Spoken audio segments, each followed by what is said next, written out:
Welcome viewers of the Awakening Empire, I give you Chapter 7. What if Deku rebuilt Akatsuki? We start our story off with Inko as she is standing, looking at the grave of Hisashi Midoriya as they have just had a funeral for him, as everyone left leaving her there as Mitsuki is, still there with her with Inko, just crying her eyes out, looking at the grave of her former husband. 3. Mitsuki walks up to her. Inko, I think it's time to go. Inko, just a little bit longer please Mitsuki. Mitsuki, okay. She walks off to get in her car. Inko, Hisashi, I am a horrible person. I lost you and I don't even know where Izuku is after what happened to the both of you. I have made a decision. I am going to rehab to learn how to deal with my drinking. Ever since losing you two, I decided to turn my life around. I will find our baby. I know we were horrible parents to him, but I swear to you, I will make things right. I know Izuku is still alive. I know it will be difficult, but when I am out of rehab, I will find Izuku and make things right. For now, I have to focus on healing. Rest in peace, Hisashi, I love you. 12. She lays down flowers on his grave and then walks to the car and gets in with Mitsuki. They then drive off, leaving the graveyard, but someone walked up to Hisashi's grave looking at it with so much rage and hate as this man wore a gray hoodie, had green curly hair with 7 piercings in his ears with purple Rinnegan eyes, glaring down at the grave of the man he used to call father. 1. Izuku grabs the flowers Inko left and ripped them apart, destroying them, staring down at the grave of the man that beat him, emotionally destroyed him. Izuku was about to destroy Hisashi's tombstone, but he hesitated. He then spoke. Izuku, no, I already took your life. There is nothing left to take. Rot in hell, you piece of shit. I hope you were sent to the deepest and darkest bowels of hell. The thing is, I don't regret what happened to you at all, because you deserve everything that happened. If I had the chance, I would do it over and over. I would do it 100x, just because it would make me smile. Seeing you dead at my feet brought me more joy than anything else in this world. I will build a world where kids will never go through what I went through. I will make sure of it. 2. He then turns to walk away, but he then spoke. Izuku, burn in hell. Hisashi Midoriya, may you never find peace in the afterlife. Izuku walk off, leaving Hisashi's grave. While he is walking, Izuku gets a call on his phone. As he answers it, Izuku, hello. Jiro, Pain, how are you? Izuku, I am fine. Jiro, is there something you need? Jiro, well, I just wanted to talk with you. Are you busy right now? Izuku, no, not really. What's up? Jiro, well, I was surfing the web and I saw a video of this guy calling himself Gentle Criminal. He goes around committing crimes and catches them on video. 1. Izuku, really? And what's special about him? Jiro, he has mouths on his hands and he sticks them in his pockets as they eat the clay, and he turned them into explosion when he flees the scene. 8. Izuku, he does. How? Well, I think it's time me and this Gentle Criminal meet. I will find him. Jiro, okay, do you need me to help you? Izuku, no, I will be fine, thank you. Jiro, okay. Izuku hangs up. Izuku then searches for Gentle Criminal. As he does that, let's go to a different location. My name is Himiko Toga. I have been called a villain because of my quirk. People have been bullying me my entire life, and to make matters worse, my own parents are disgusted by me. They tell me all the time that they wish I was never born into their family. People are so cruel. It's not like I asked to be born with this quirk, but this is who I am. I make no excuse about it, yet they call me a freak, a monster, a rejected outcast. That is what I have had to endure my whole life. But today was the last day of middle school and I will not be dealing with these people anymore. When she said that, the school bell rang as she packed her stuff and walked out the classroom. To when she is outside. Toga, thank goodness I no longer have to deal with this anymore. I have no idea what I'm gonna do now, but I know it won't have anything to do with this shitty school. She then made it home as she walked through the door. Toga, thank God they are not home. Toga's dad, TD, there you are, you worthless shit. Toga, oh, looks down. Hey dad. TD, how many fucking times do I have to tell you to stop calling me that a useless bitch like you? Has no right to call me dad. 2. He then slaps Toga so hard that she hits the floor, holding her cheek in pain. Togasmum TM walks in. Oh, she's here. Why do you even bother going to school? It's not like you will ever amount to anything. You will just grow up to be what you already are, useless. A girl with a quirk like yours can never truly be of any use. You're just pathetic.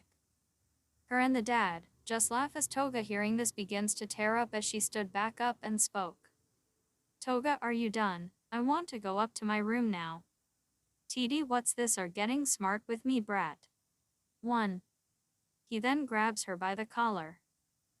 TD, you should be grateful. We even allow you to live in this house, bitch. You know I really wished that I used protection the night you were created, because none of this would be happening right now, you worthless slut.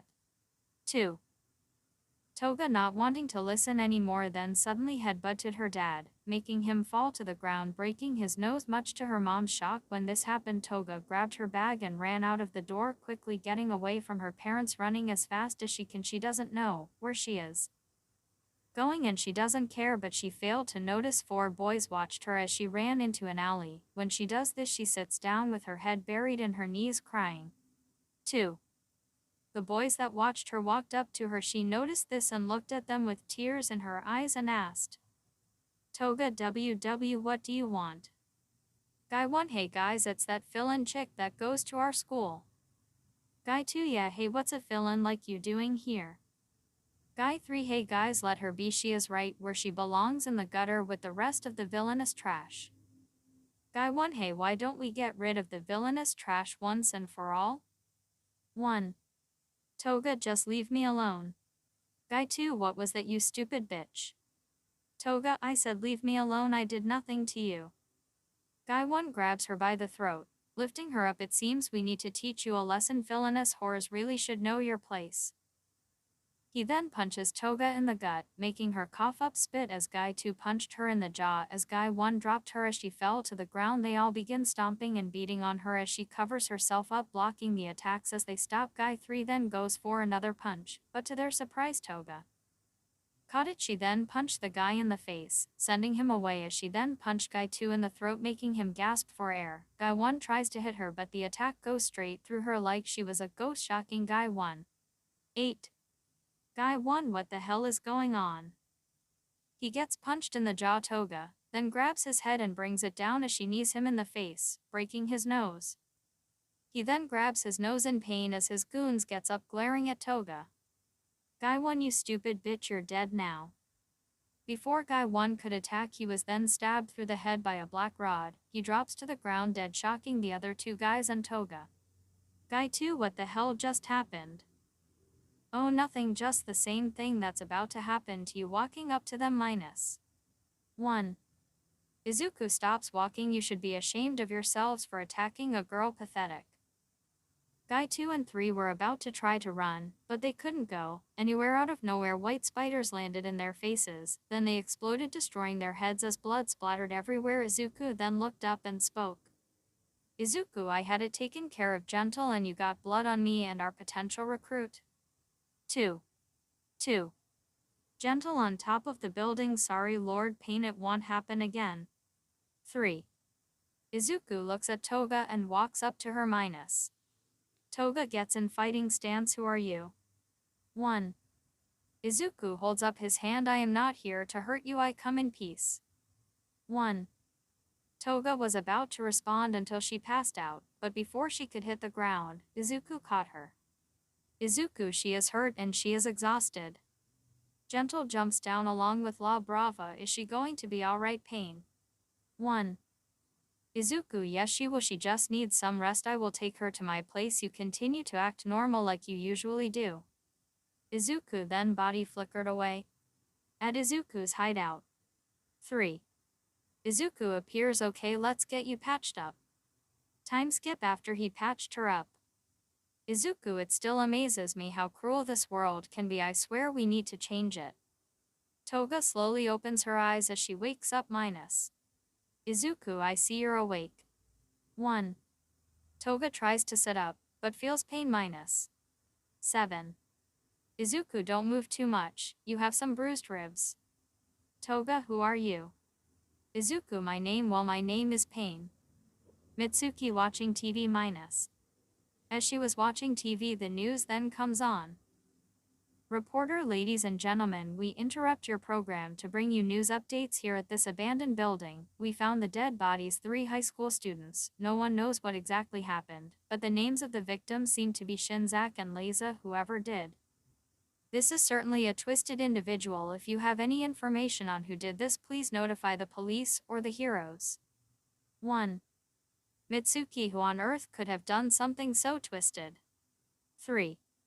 Back with Izuku, as he has just got done listening to Toga's story. Izuku, I see well in my organization you will not have to worry about anyone hurting you. Toga, you will not be judged because of the quirk you have. Toga, thank you, but I have to find somewhere to go. I can't go back to my parents, not after what they did. Izuku, well, would you like to stay with me? 3.